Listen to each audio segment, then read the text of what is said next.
So may I come in? Nice.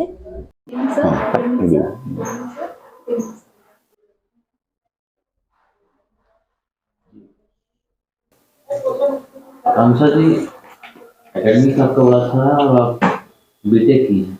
Ji sir. Firstly ये BTech आपने किया है, थोड़ा सा जनरल आपसे पूछते हैं। What is the basic difference between highway and expressway? Yes sir, highway express way basically ये इस तरह से इंजीनियर्ड होते हैं कि उनमें बीच में we can call it a ramp.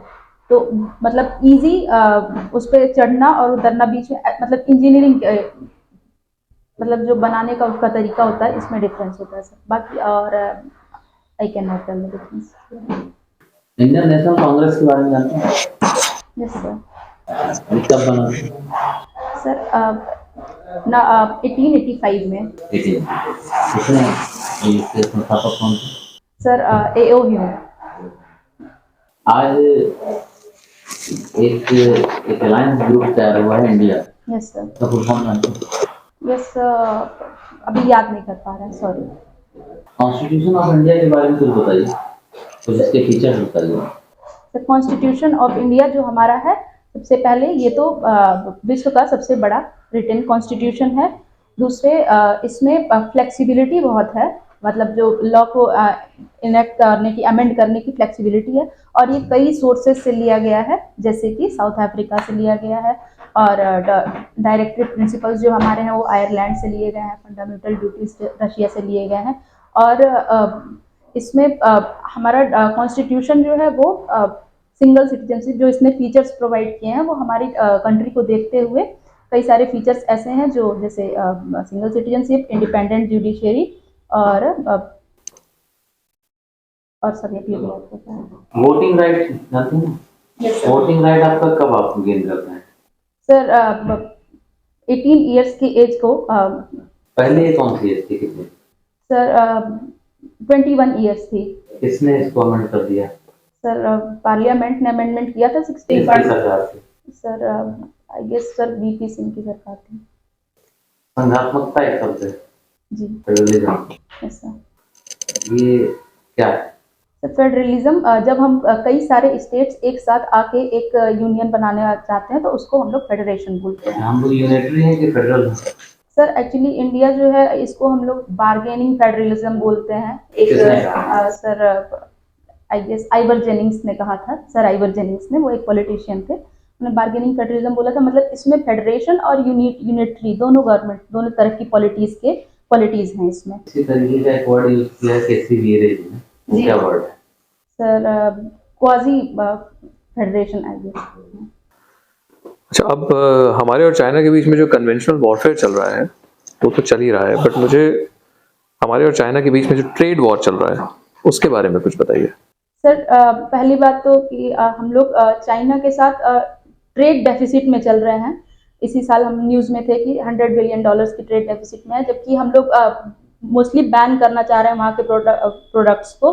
लेकिन फिर भी हमारी इकोनॉमी जो है उसमें मेजरली जो प्रोडक्ट्स हैं, मैन्युफैक्चर्ड प्रोडक्ट्स हैं, वो चाइना से ही आ रहे हैं। तो सर और नहीं बता पाएंगे सब। नहीं, वो तो आपने जो बताया ठीक है। मैं पूछना चाह रहा हूँ कि जो ट्रेड वॉर चल रही है हमारी, उसके पीछे क्या है, मतलब what is the reason? Trade war क्यों है हमारी चाइना के साथ? Sir I won't be able to answer. दूसरा, हमारे चाइना के साथ जो बॉर्डर डिस्प्यूट्स हैं, ठीक है, वो कब से हैं और क्या क्या है? सर बॉर्डर डिस्प्यूट्स हमारे जो वेस्टर्न बॉर्डर हम लोग मतलब जम्मू कश्मीर से लेके लद्दाख, जो टेरिटरी हमारी यूनियन टेरिटरी लद्दाख से लेके अरुणाचल प्रदेश तक हमारे बॉर्डर डिस्प्यूट चल रहे हैं। ईस्टर्न और वेस्टर्न में डिवाइडेड हैं, इनको हम लोग बस कैटेगराइज कर देते हैं। और ये नॉर्थ वेस्टर्न और वेस्टर्न। हाँ, और ये 1962 वॉर जो इंडिया चाइना का हुआ था तब से चल रहा है। अक्साई चीन रीजन जो है ये लेटेस्ट जो है हमारे क्लैशेस में रहा है। बाकी अभी अरुणाचल प्रदेश के आसपास चाइना जो है वो कंस्ट्रक्शन कर रहा है, उसके लिए अरुणाचल में क्यों डिस्प्यूट कर रहा है वो?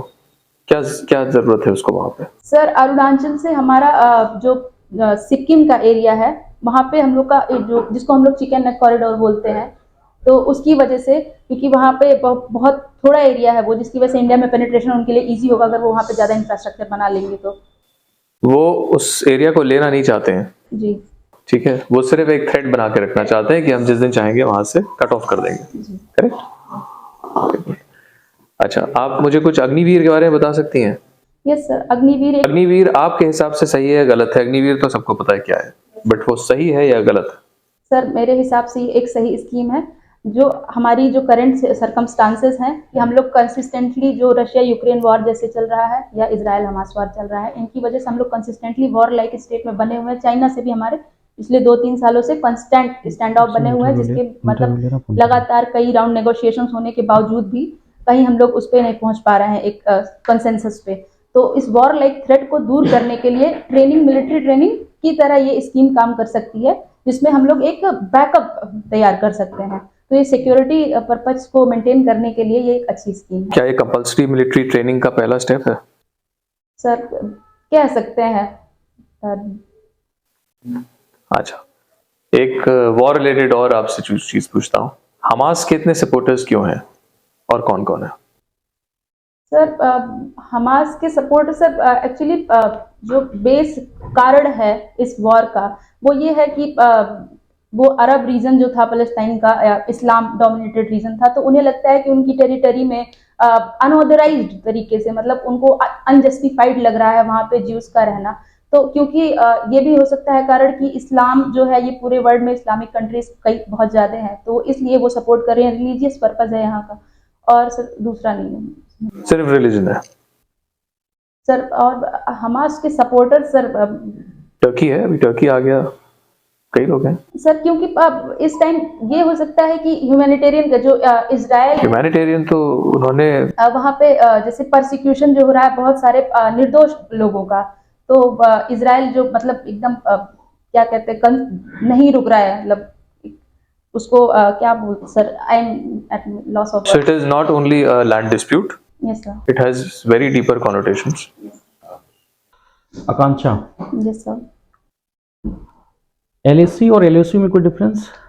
एलएसी और LOC, yes sir. Sir LAC जो है लाइन ऑफ एक्चुअल कंट्रोल जिसको बोलते हैं, ये इंडिया और चाइना का लद्दाख रीजन में एक डिस्प्यूटेड बॉर्डर एरिया है। How long? और सॉरी कितना लंबा?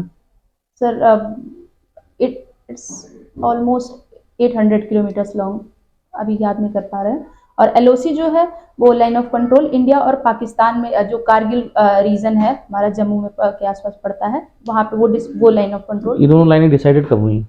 सर एलओसी 1999 में कारगिल वार के टाइम पे, और एलएसी हमको पता नहीं है। एग्रीमेंट, ट्रीटी और protocol, what is the basic difference between? Sir protocol जो एक फिक्स सेट ऑफ रूल्स होते हैं जो बाइंडिंग होते हैं, जिनको फॉलो करना ही है। और that's a protocol. Yes sir, protocol binding होते हैं, बाइंडिंग सेट ऑफ रूल्स होते हैं। उसके बाद ट्रीटी जो है वो ट्रीटी में हम कुछ मतलब म्यूचुअल एग्रीमेंट करते हैं। और sir agreement it's just consensus होता है किसी पर्टिकुलर टॉपिक पे दो पार्टीज के बीच में। अभी आपने कहा कि प्रोटोकॉल बाइंडिंग होते हैं। Yes sir. तो कुछ एग्जांपल बताएं, कोई प्रोटोकॉल एग्जांपल देंगे आप मुझे? यस सर, जैसे मॉन्ट्रियल प्रोटोकॉल है, क्योटो प्रोटोकॉल है। क्योटो प्रोटोकॉल क्या है। ये सब बाइंडिंग है? Yes sir, Kyoto protocol is binding.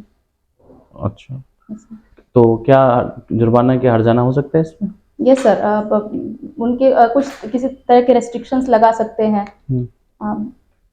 अच्छा, कार्बन क्रेडिट क्या होता है?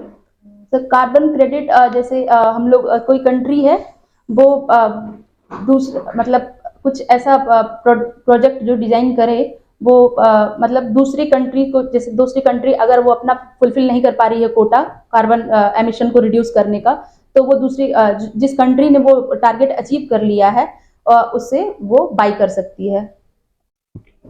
जीएचआई क्या है? सर जीएचआई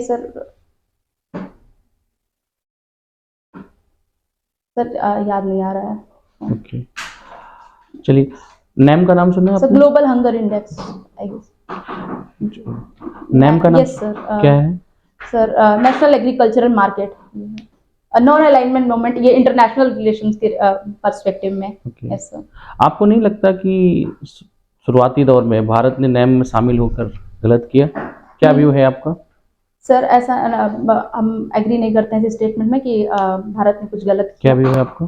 सर हम लोग क्योंकि कंसिस्टेंटली हम लोग कई सारे बॉर्डरिंग कंट्रीज से जुड़े हुए हैं, हमारे कई सारे नेबर्स हैं और जिनमें किसी न किसी प्रकार का किसी न किसी तरह के डिस्प्यूट में वो इन्वॉल्व ही हैं। तो अगर हमने नॉन अलाइनमेंट मूवमेंट नहीं अगर वो शुरू किया होता तो हमें हर इंस्टेंस पे किसी न किसी के साथ खड़ा रहना पड़ता, जबकि हमें सबकी ज़रूरत है। तब हर मोमेंट पे इंडिया की ग्रोथ में अभी नहीं तो फ्यूचर पर्सपेक्टिव में हर हमारे लिए नेबर जरूरी है। तो इसलिए कि साइड ना लेनी पड़े तो नए अलाइनमेंट मूवमेंट हमारे लिए ज़्यादा जरूरी है। आज भी रिलेवेंट है? Yes sir, it is. कैसे? सर जैसे अभी हम लोग का ये चल रहा है इजराइल हमास वार ही हुआ, तो इसमें भी अगर हम कोई एक इंस्टेंस ले लेते हैं, किसी के साथ अलाइन हो जाते हैं, जैसे इजराइल के साथ अलाइन हो जाते हैं, तो फलस्तीन के साथ हमने शुरू से हमारे रिलेशनशिप्स काफ़ी अच्छे रहे हैं, तो वो एक निगेटिव सिग्नल भेजेगा कि इंडिया पार्टीशन हो गया है। और अगर हम लोग इजराइल को अपोज करते हैं तो इजराइल के साथ हमारे डिफेंस रिलेशन का मतलब जो डिफेंस प्रोडक्ट्स होते हैं हम लोग वहाँ से इम्पोर्ट करते हैं और इजराइल ने कई जगहों पे हमारा इंडिया का काफ़ी साथ भी दिया है, जैसे यूएस फोरम जो यूएन का फोरम होता है, तो इसलिए हमें बैलेंस्ड इंस्टेंस रखना होगा। Okay, yes sir. चलिए, राइट टू सिट कॉन्स्टिट्यूशन में कहाँ मेंशन है? राइट टू सिट सर ये राइट टू लाइफ के जो आर्टिकल 21 है उसके अंडर में आता है राइट टू सिट। गौ हत्या कहाँ है कॉन्स्टिट्यूशन में? सर गौ हत्या को बैन करना? Yes sir. Sir directive principles of state policy में आर्टिकल 48A हो गया, उसमें एनिमल कंजर्वेशन के लिए है और हम लोग फंडामेंटल ड्यूटीज में भी इन्वायरमेंट को प्रोटेक्ट करने के लिए आर्टिकल 51A क्लॉज G है, तो उसमें हम लोग इन्वायरमेंट को प्रोटेक्शन के लिए उसमें हम लोग एनिमल्स को भी इन्वॉल्व करते हैं, तो वहाँ पे भी है। ओके, सेपरेशन ऑफ पावर के बारे में बताएंगे कुछ? Yes sir, separation of power हमारा जैसे directive principles of state policy में आर्टिकल 50 के अंडर में दिया है, जिसमें हम लोग जो गवर्नमेंट के वेरियस ऑर्गेनाइजेशन होते हैं, स्टेट के ऑर्गेनाइजेशन जैसे कि जुडिशरी, एक्जीक्यूटिव या लेजिस्लेचर, इनके बीच में क्लैश ना हो, ये तीनों अपने अपने काम मतलब बिना किसी ओवर राइडिंग के करें, ये सेपरेशन ऑफ पावर्स का प्रिंसिपल है। चलिए, जामताड़ा का नाम सुना है आपने? Yes sir, Jamtara. यस किसके लिए डिफेम है या फेमस है? सर ये इस पे एक वेब सीरीज आई थी, मनी लॉन्ड्रिंग का केस था, वहाँ पे फेक कॉल्स के थ्रू शायद वहाँ पे बहुत क्लियर नहीं है, पर वहाँ पे ये फ्रॉड के केस थे मनी लॉन्ड्रिंग को लेके। उत्तर प्रदेश का भी कोई जिला जामताड़ा के नाम से जाना जा रहा है? Sir I am not aware. चलिए, आकांक्षा एक सिचुएशन आपको दे रहे हैं। सोशल मीडिया के माध्यम से लड़के लड़कियां यंग शादियां कर रहे हैं और वो शादियां असफल हो रही हैं। डिवोर्स के केसेस, डोमेस्टिक वायलेंस के केसेस काफी बढ़ रहे हैं। क्या कारण है कि सोशल मीडिया वाली मैरिज सफल नहीं हो पा रहे? Sir am I clear? Yes what I want to ask? Yes sir.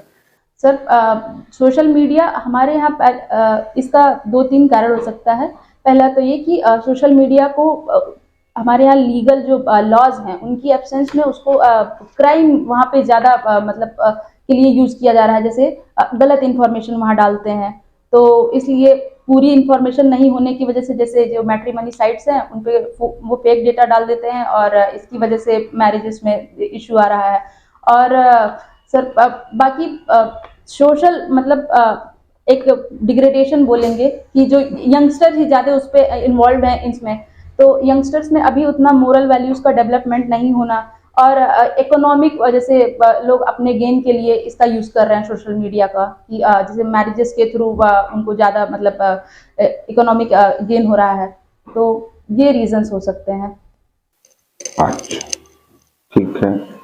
एक होटल के कमरे में सोशल मीडिया के माध्यम से, सोशल मीडिया क्या, जो व्हाट्सएप फेसबुक के जरिए प्यार मोहब्बत करके शादी करके भगा के दो कपल आए, होटल में रुके और रात को दोनों ने सुसाइड कर लिया एक कमरे में।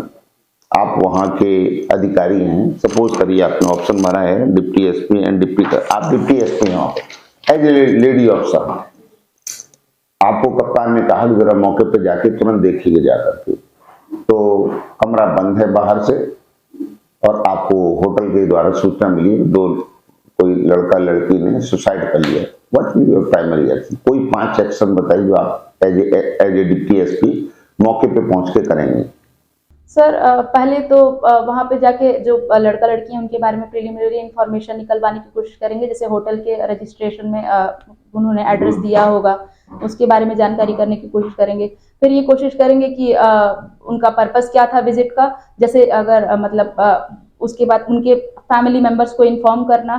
फिर सर तीसरा ये कि कॉज ऑफ डेथ जैसे पोस्टमार्टम के लिए भेजना।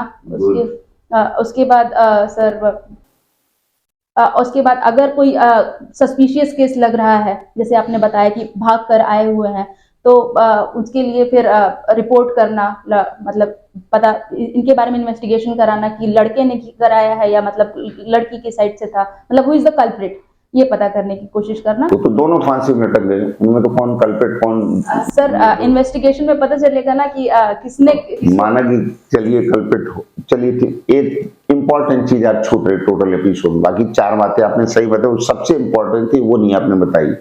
सर ये कि माइनर है या नहीं है वो, मतलब जो वो भी नहीं है जो मैं सुनना चाह रहा हूँ। आई कैन नॉट। नवयुवक हैं, हाँ। होटल के कमरे में बंद मृत पाए गए हैं, आप पुलिस अधिकारी के तौर पर पहुंचे हैं। एक इंपॉर्टेंट चीज आप छूट रहे हैं जो सबसे इंपॉर्टेंट है, आपको जाते जाते देखना चाहिए, सुसाइड नोट। ओके चलिए नेक्स्ट मैं दे रहा हूं, महिला संबंधी केंद्र सरकार की कोई सी 10 योजनाओं के नाम बताओ, 10 केंद्र या राज्य दोनों की। सर मातृ वंदना योजना, 1 और जननी सुरक्षा योजना, 2 मिशन शक्ति, 3 और कन्या सुमंगला योजना, 4 और सामूहिक विवाह योजना, 5 और 5 आज की बड़ी खबरें, सर पहला आज की 5 बड़ी खबरें। सर सिटीजनशिप अमेंडमेंट एक्ट जो है उसको उसके लिए रूल्स ले आए, जल्दी ही आ जाएंगे, ये था। और दूसरा एमएसपी को लेके, मिनिमम सपोर्ट प्राइस को लेके एग्रीकल्चर मिनिस्ट्री का बिल था, जिसमें मतलब ये कहा गया है कि उसका एक रिपोर्ट है कि उससे क्या बैड इम्पैक्ट पड़ रहा है एग्रीकल्चर डाइवर्सिफिकेशन पे। इसका एक है square kilometre array of observatory, जो इंडिया इसरो जो है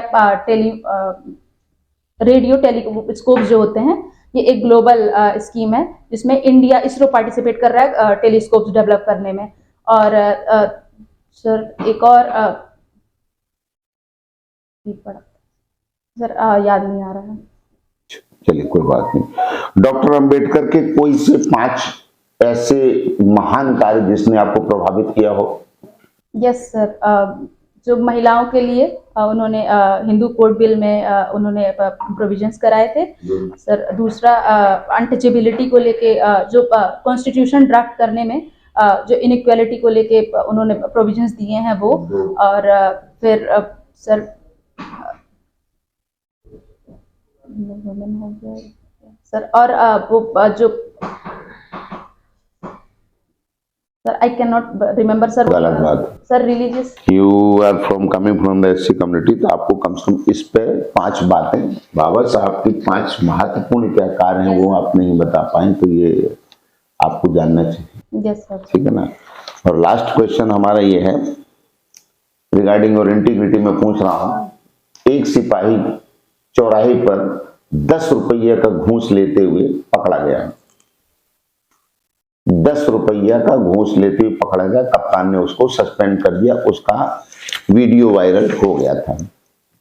ध्यान से सुनते जाना, चौराहे पर एक सिपाही 10 रुपया का घूस लेते हुए पकड़ा गया, उसका वीडियो वायरल हुआ, कप्तान साहब ने उस सिपाही को सस्पेंड करके लाइन हाजिर कर दिया और उसकी पूरी प्रारंभिक जांच आपको सौंप दी गई है।